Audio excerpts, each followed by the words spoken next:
देश का पश्चिमी राज्य और अपनी आर्थिक राजधानी से चर्चा में रहने वाले महाराष्ट्र में इन दिनों सियासी बयार बह रही है। समुद्री तट के किनारे बसे इस राज्य में चल रही ये बयार एक तरफ से नहीं बल्कि दो तरफ से रुख अख्तियार करती हुई दिख रही है। इसका पहला रुख महाराष्ट्र के सियासी संकट पर आए सुप्रीम कोर्ट के फैसले की तरफ है, तो दूसरा रुख केंद्र की मोदी सरकार के खिलाफ बन रही विपक्षी एकजुटता की तरफ। अगले साल के लोकसभा चुनाव को लेकर तैयार हो रही अपोजिशन यूनिटी पर हम चर्चा करें, लेकिन उससे पहले महाराष्ट्र की सियासी बयार को लेकर सुप्रीम कोर्ट ने क्या कहा उसे समझ लीजिए।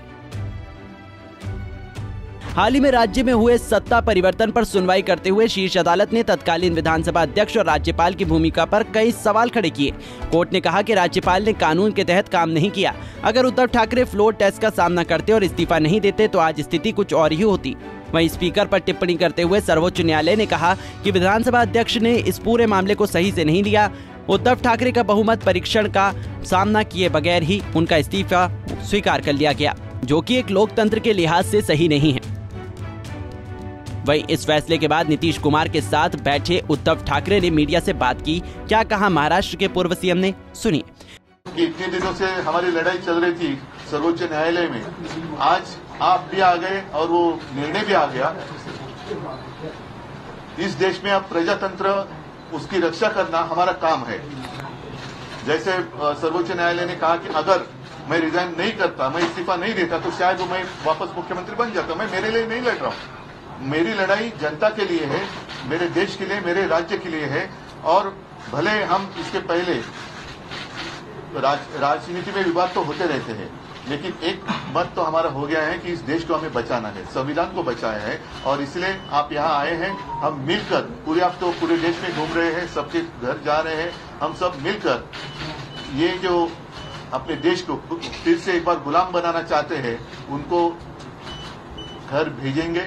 महाराष्ट्र की सियासत पर आया सुप्रीम कोर्ट का ये फैसला एक तरफ से शिवसेना उद्धव बालासाहेब ठाकरे के पक्ष में देखा जा रहा है।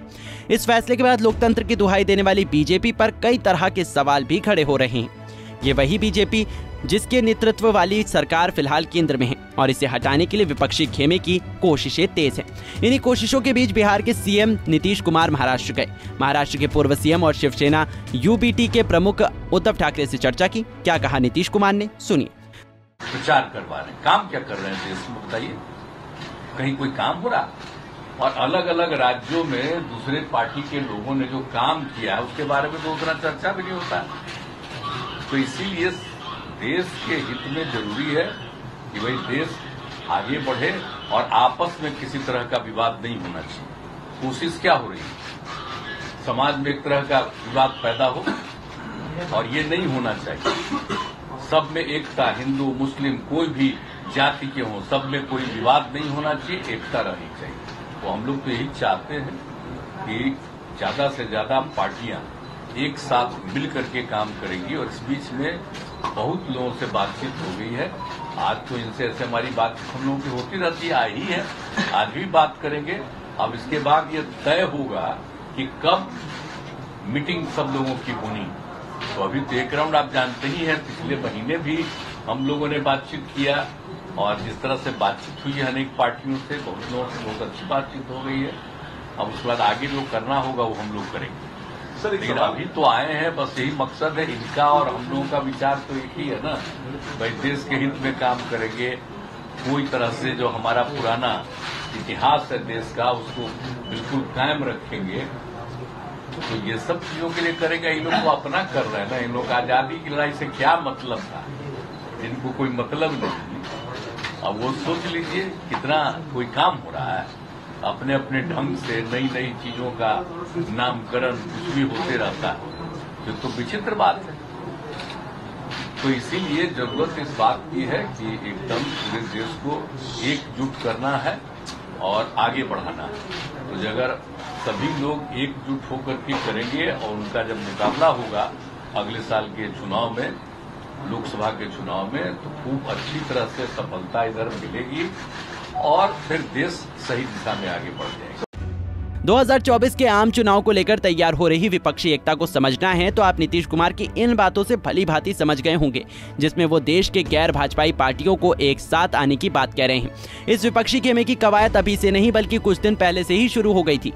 जब नीतीश कुमार मल्लिकार्जुन खड़गे के साथ राहुल गांधी से भी मुलाकात करते हुए नजर आए थे।